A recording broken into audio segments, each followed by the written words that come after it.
Welcome back दोस्तों, आपका मेरे YouTube चैनल में फिर से स्वागत है। काफी समय के बाद ये वीडियो मैं यहाँ पर अपलोड कर रहा हूँ क्योंकि मैं कुछ अन्य प्रोजेक्ट्स के अंदर ऑक्यूपाइड था। इतने में आपके सेमेस्टर 1 के एग्जाम्स भी जो हैं कवर अप हो गए होंगे। आपने अच्छी तैयारी की होगी, आपके एग्जाम्स भी अच्छे गए होंगे। हम अपने सेमेस्टर 2 के मैनेजमेंट अकाउंटिंग सब्जेक्ट को कवर कर रहे थे। उसके अंदर हमने यूनिट 1 और 2 कंप्लीट कर दी है। यूनिट 3 का हमारा एक लास्ट टॉपिक बचा है जिसका नाम है target costing.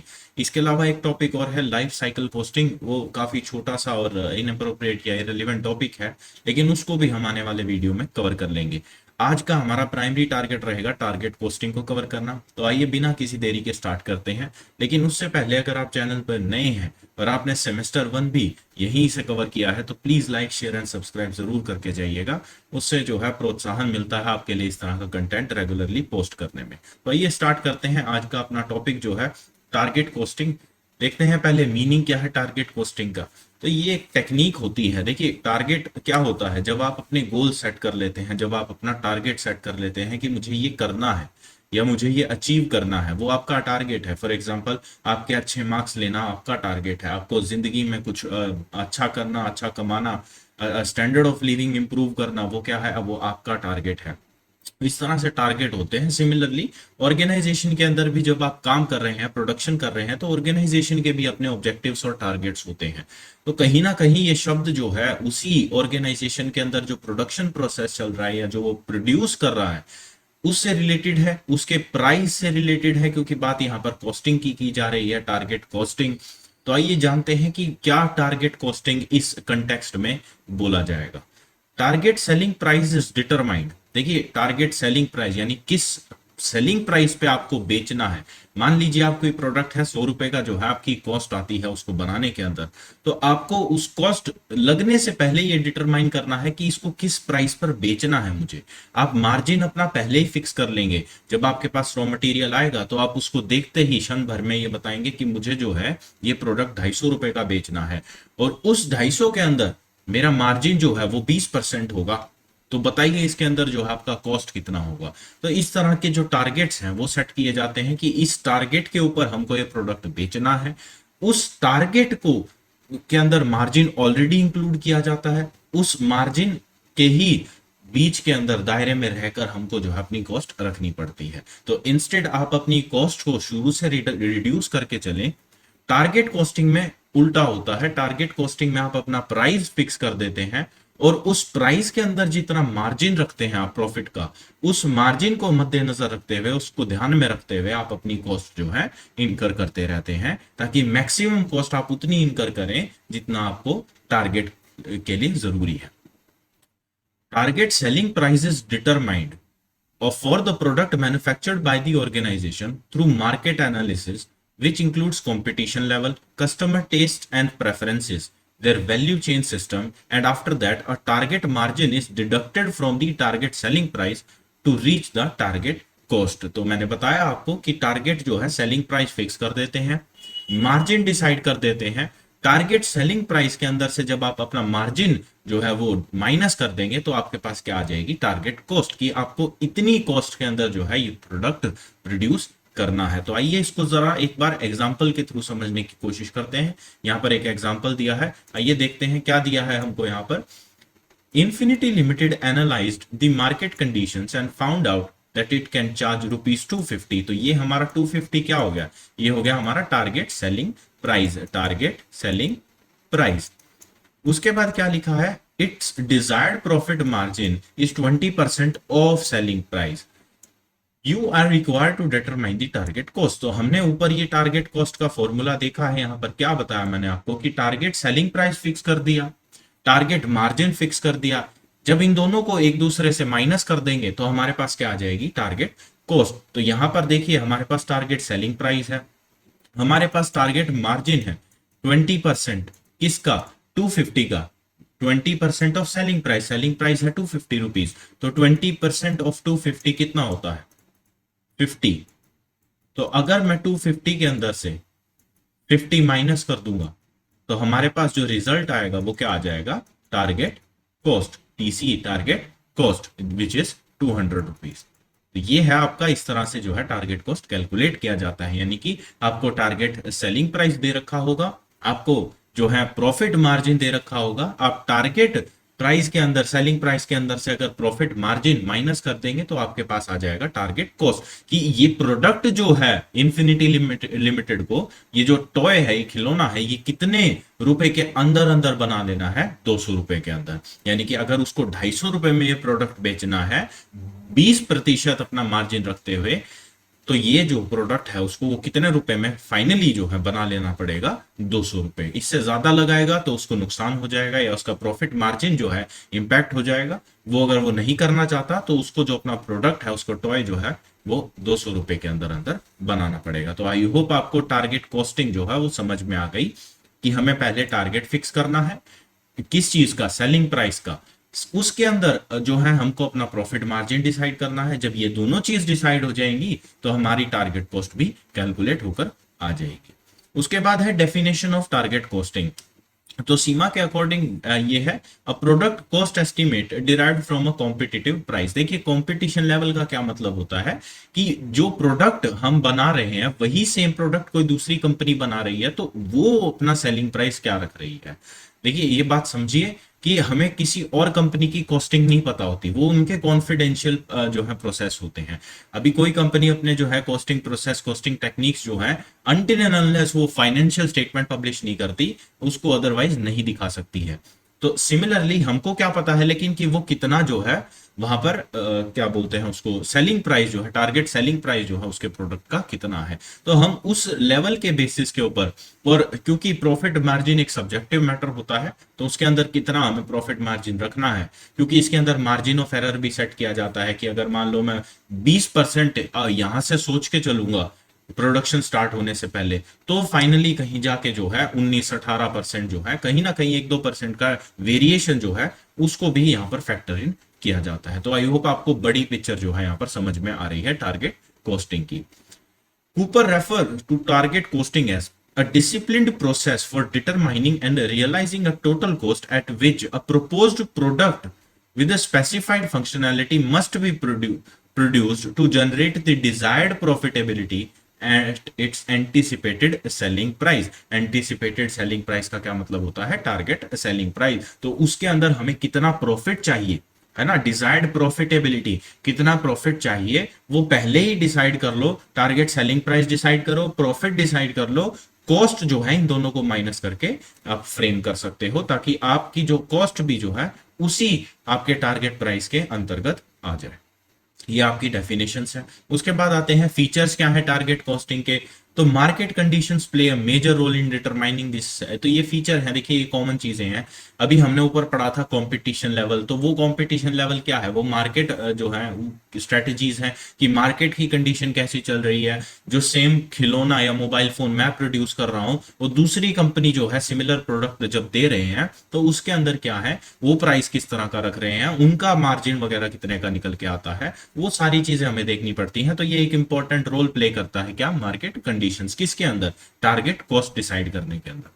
Producer is a price taker instead of price maker. तो ये चीजें तो आपको वैसे भी पता है, आपने इकोनॉमिक्स में पढ़ी हैं ये चीजें, कि जो इस तरह के कंपटीशन होते हैं उसके अंदर क्या है, कि जो प्रोड्यूसर है वो सिर्फ प्राइस टेकर होता है, मेकर कौन होते हैं, डिमांड एंड सप्लाई, वो चीज। Target selling price include desired profit margin. अब वो तो चीज हमने शुरू से ही देखी है, कि इसके अंदर डिसाइड ही क्या करना होता है, टारगेट सेलिंग प्राइस और प्रॉफिट मार्जिन। तो हमें जब ये दोनों चीज ऑलरेडी कैलकुलेटेड है, तो ये भी इसका एक फीचर बन जाता है, कि हमें ये दोनों चीज ऑलरेडी पता है कि हमें पर यूनिट कितना प्रॉफिट मिलने वाला है। Focus on cost reduction, cost control and cost management. जब आपने अपने टारगेट सेट कर लिए, देखिए स्टैंडर्ड, आपने जब कॉस्टिंग का नाम सुना होगा तो उसके अंदर भी आप स्टैंडर्ड सेट कर लेते हैं, कि इतना खर्चा जो है मैक्सिमम मैं कर सकता हूं डिपेंडिंग ऑन दी बजट। कि मेरा बजट अगर 10,000 का है तो मैं 10,000 के अंदर रहकर ही खर्चे कर सकता हूं, उससे ज्यादा नहीं कर सकता। सिमिलरली वो भी क्या है, एक टारगेट है ना, कि मेरे को 10,000 तक ही खर्च करना है। वही यहाँ पे है कि अगर आप पहले से ही अपने चीजें डिसाइड कर लेंगे तो आपकी कॉस्ट भी रिड्यूस हो जाएगी, कॉस्ट मैनेज भी हो जाएगी, इस तरह से वो सारी चीजें। The scope of cost reduction rest with the difference between target cost and current cost of production. तो जितनी आपने टारगेट कॉस्ट डिसाइड करी है, कैलकुलेट करी है, मान ले जैसे ऊपर आया था कितना, 200 रुपए जो है आपकी टारगेट कॉस्ट कैलकुलेट होकर आई थी, अब आपकी कॉस्ट ऑफ प्रोडक्शन अगर 200 के अंदर अंदर है, यानी कि 190, 199 तक, 100, 200 तक भी है, तो आप अपने टारगेट्स को मीट कर रहे हैं। लेकिन अगर आपकी कॉस्ट 200 से 201, 202 या उससे ज्यादा जाने लगती है, आपका टारगेट क्या है 200 का, अगर आपकी जो कॉस्ट ऑफ प्रोडक्शन है, जो एक्चुअल है, वो 200 से ज्यादा एक्सीड करती है, तो कहीं ना कहीं आपकी मैनेजमेंट के अंदर कमी है, वो आपको फिर रेक्टिफाई करनी पड़ेगी। अगर उससे कम है तो वेल एंड गुड है, आप जो है अपने प्रॉफिट मार्जिन को और इंप्रूव कर सकते हैं। वो सारी चीजें यहाँ पर बताई गई हैं। तो आई होप आपको टारगेट कॉस्टिंग का मतलब, डेफिनेशंस, एग्जांपल के थ्रू और अब जो है फीचर्स, ये तीन चीज समझ में आ गई है। उसके बाद चलते हैं प्रोसेस ऑफ टारगेट कॉस्टिंग के ऊपर। तो प्रोसेस क्या है? डिफाइनिंग दी प्रोडक्ट, सबसे पहले ये डिसाइड करो कि प्रोडक्ट कौन सा बनाना है। टारगेट सेट करो, कौन से टारगेट? फिर से सेलिंग प्राइस और प्रॉफिट मार्जिन के। उसके बाद उस टारगेट को अचीव करने की कोशिश करो। उसके बाद क्या है? Maintaining competitive cost. तो ऐसा भी नहीं है कि अगर आपने जो है आसपास के जो आपके प्रोडक्ट्स हैं, जो क्लोज सब्सटीट्यूट हैं आपके प्रोडक्ट के, उनके रेट जो है आपसे सिग्निफिकेंटली डिफरेंट लीग में चल रहे हैं। ऐसा ना हो कि जो मार्केट में जो एक प्रोडक्ट है जो आपसे मिलता जुलता है, वो 10,000 रुपए में बिक रहा है, लेकिन आप उसी प्रोडक्ट का प्राइस जो है 10, 12, 13, 14,000 ऐसे रख दो, तो आपको कहीं ना कहीं वो जो है कॉम्पिटिशन लेवल को भी मेंटेन रखना है। तो ये आपका क्या रहता है? प्रोसेस रहता है। सबसे पहले प्रोडक्ट डिफाइन करो कि क्या प्रोडक्ट आपने बनाना है, हाउ टू प्रोड्यूस, वो सारी चीजें। उसके बाद टारगेट सेट करो कि ये प्रोडक्ट को बनाने के अंदर जो है, बनाना क्या है, इसके अंदर हमें कॉस्ट डिसाइड नहीं करनी, इसके अंदर हमें सेलिंग प्राइस डिसाइड करना है। तो टारगेट किसके सेट होंगे? सेलिंग प्राइस के और प्रॉफिट मार्जिन के। उस टारगेट को अचीव करो कि इतना ही जो है हमने कॉस्ट अपनी लगानी थी। वो कॉस्ट कैसे आई? Target selling price minus profit margin. उसके बाद जब आपने वो टारगेट अचीव कर लिए, तो ऐसा भी ना हो कि आपके जो टारगेट्स हैं वो कंपटीशन लेवल से कुछ अलग डिफरेंट लीग में हो, तो उसी के चलते आसपास जो है होने चाहिए। ये आपका था प्रोसेस। उसके बाद आते हैं एडवांटेजेस ऑफ टारगेट कॉस्टिंग के ऊपर कि एडवांटेजेस क्या है टारगेट कॉस्टिंग की। ऑब्जेक्टिव अटेन करने में हेल्प करता है, कस्टमर्स इंक्रीज करता है। जब आप कंपटीशन लेवल के अंदर प्रोडक्शन करते रहेंगे, तो वो चीजें क्या है, आपके कस्टमर्स को, कस्टमर बेस को बढ़ा देता है। Product are designed and innovative to match the customer need. तो इस तरह के प्रोडक्ट्स बनाए जाते हैं जो कस्टमर की नीड्स को सेटिस्फाई करे। कॉस्ट रिडक्शन करता है, कंट्रोल करता है, टीम स्पिरिट जो है, ये सारी चीजें आप देख सकते हैं। ये आप खुद से पढ़ लेंगे, इसके अंदर कुछ टेक्निकल पार्ट नहीं है। उसके बाद आते हैं टारगेट कॉस्टिंग और ट्रेडिशनल कॉस्टिंग के अंदर क्या फर्क है। देखिए, टारगेट कॉस्टिंग के अंदर हम टारगेट सेलिंग प्राइस डिसाइड करते हैं और प्रॉफिट कितना चाहिए वो डिसाइड करते हैं। इन दो फैक्टर्स के बेसिस के ऊपर हम अपनी टारगेट कॉस्ट निकालते हैं। टारगेट कॉस्ट को मैच करने के लिए हम अपनी सारी जो है कॉस्ट ऑफ प्रोडक्शन का प्रोसेस करते हैं। लेकिन ट्रेडिशनल कॉस्टिंग में क्या है, आप पहले कॉस्ट डिसाइड करते हैं कि इतनी कॉस्ट मेरी लगनी चाहिए। उसके अंदर आपकी standard costing, marginal costing, labour costing, वो सारे प्रोसेस आ जाते हैं। तो वो सारी चीजें उसके अंदर की जाती हैं, जो बेसिक कॉस्टिंग है, जो आज तक हम करते आए हैं। तो target margin is deducted from target to reach the target. Target margin added to cost of production. तो वो सारी चीजें हैं, ये भी बेसिक है आपका, कि उसके अंदर आपको सेलिंग प्राइस के अंदर से टारगेट मार्जिन माइनस करना पड़ता है कॉस्ट निकालने के लिए। इसके अंदर आप कॉस्ट के अंदर अपना जो है टारगेट मार्जिन जो है वो ऐड करते हैं, ताकि आप सेलिंग प्राइस कैलकुलेट कर सकें। इसके अंदर टोटल कॉस्ट कैलकुलेट होती है, उसके अंदर सेलिंग प्राइस कैलकुलेट होता है। Target costing considers market factor such as competition, customer value system. तो वो पढ़ा हमने। ट्रेडिशनल कॉस्टिंग में इन चीजों से फर्क नहीं पड़ता, क्योंकि हम ये सारा काम इंटरनली करते हैं। Selling price determines the target cost. तो वही बताया कि सेलिंग प्राइस नहीं होगा और उसके अंदर मार्जिन माइनस नहीं होगा तो टारगेट कॉस्ट नहीं निकल के आएगी। तो सेलिंग प्राइस बहुत इंपॉर्टेंट फैक्टर है। लेकिन ट्रेडिशनल कॉस्टिंग के अंदर जो है आपका कॉस्ट ऑफ प्रोडक्शन डिसाइड करता है कि कितना, कि अगर आपकी कॉस्ट ऑफ प्रोडक्शन ही मान लीजिए बहुत ज्यादा लग रही है, किसी चीज को प्रोड्यूस करने में आपका पैसा बहुत ज्यादा लग रहा है, और उसके ऊपर आप मार्जिन और ऐड कर देंगे, तो फाइनली जाके आपको कहीं पता चलेगा कि मेरा सेलिंग प्राइस कितना होने वाला है। वो सारी चीजें यहाँ पर की जाती हैं। उसके बाद आते हैं steps for installing target costing technique. किस तरह से अपनी ऑर्गेनाइजेशन के अंदर जो है आप ये टेक्निक जो है इम्प्लीमेंट कर सकते हैं। तो सबसे पहले मार्केट रिसर्च कीजिए, क्योंकि इसके अंदर कंपटीशन लेवल, वो सारी चीजें, कस्टमर टेस्ट एंड प्रेफरेंसेस देखने पड़ते हैं। कस्टमर्स को क्या चाहिए, कंपटीशन क्या कर रहा है, कंपटीशन के प्राइस स्ट्रेटेजी क्या रखी है, तो वो सारी चीजें आप इसके अंदर देखते हैं। उसके बाद conversion of customer requirement into product feature, जो कस्टमर को चाहिए वो आप अपने प्रोडक्ट्स में देंगे तो उसको कन्वर्ट करना है। कस्टमर नीड्स कैसी होती हैं, जो आप वो बताते हैं, वर्बली बताते हैं, और उसको आप कन्वर्ट कैसे करेंगे, जब आप उनको जो उनको वर्बली चाहिए था कि मेरे को मेरे फोन में 5000 mAh की बैटरी चाहिए, परफॉर्मेंस बहुत अच्छी चाहिए, जब आप ये सारी चीजें नोट डाउन करके अपने प्रोडक्ट में फाइनली देना स्टार्ट कर देते हैं, उसको बोलते हैं conversion. Determination of target price and cost, फिर से टारगेट सेलिंग प्राइस जो है आप डिसाइड करो, और अपने जो है उसके अंदर से टारगेट मार्जिन माइनस करके आप अपनी टारगेट कॉस्ट कैलकुलेट कर लो, वो सारी चीजें हैं। फिर comparing target cost with product feature, कि जो प्रोडक्ट के फीचर मैं दे रहा हूं क्या वो उस टारगेट कॉस्ट को मैच करते हैं नहीं करते।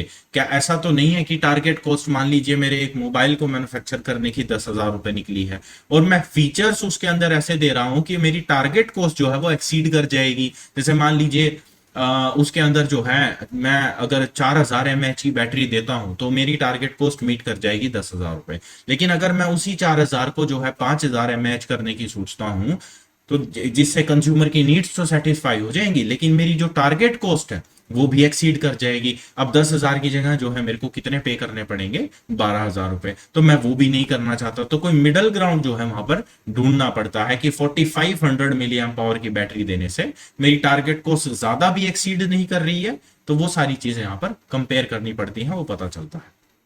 कंडक्टिंग वैल्यू इंजीनियरिंग प्रोसेस, तो इस तरह से वैल्यू इंजीनियरिंग की जाती है। क्या है वैल्यू इंजीनियरिंग, आइए समझ लेते हैं। Value engineering process refers to the process of identifying various opportunities for modification of designs such as product design। तो वही इंजीनियरिंग वाला सौदा है कि भाई किस तरह अपने प्रोडक्ट को जो है डिजाइन करेंगे, किस तरह वो होते हैं ना डिजाइनर्स वगैरह, आर्किटेक्ट्स वगैरह, तो वो सारी चीजें। Necessary improvement in organisational structure and product design, फिर जो चेंजेस करने हैं आपको, मैचिंग करने, जो कंपेयर करने के बाद वो आप कर लेंगे, तो वो सारी चीजें हैं ये आपको करनी है।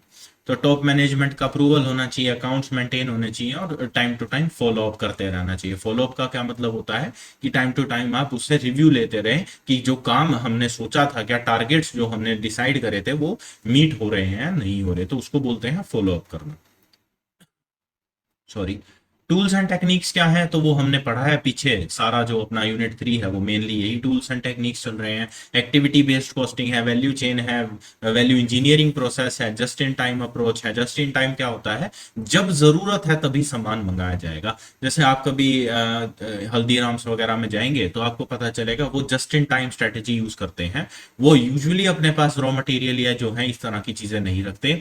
जैसे जैसे उनके पास ऑर्डर आता है वो बिल्कुल फ्रेश डो बनाते हैं। सिमिलरली आप इधर डोमिनोज वगैरह में भी जाएंगे तो जैसे ही ऑर्डर आता है उनके पास तो ही वो डो बनाना स्टार्ट करते हैं, और फिर वो अपना पिज्जा बेस जो है वो बनाते हैं उसके पास। तो वो होता है जस्ट इन टाइम अप्रोच की। तो ये खासकर एफएमसीजी के अंदर आपको जस्ट इन टाइम अप्रोच ही देखने को मिलेगी, फूड वाली जो इंडस्ट्री है अपनी वहां पर। टोटल क्वालिटी मैनेजमेंट हमने अपने पिछले चैप्टर में पढ़ा था। तो ब्रेन स्टॉर्मिंग, तो ये आपके कुछ टूल्स एंड टेक्निक्स हैं। तो ये कुछ प्रॉब्लम्स डिस्कस कर लेते हैं, लिमिटेशंस वगैरह कह लीजिए आप इनको। तो क्या है, development process under this technique is too lengthy as it requires a number of alteration.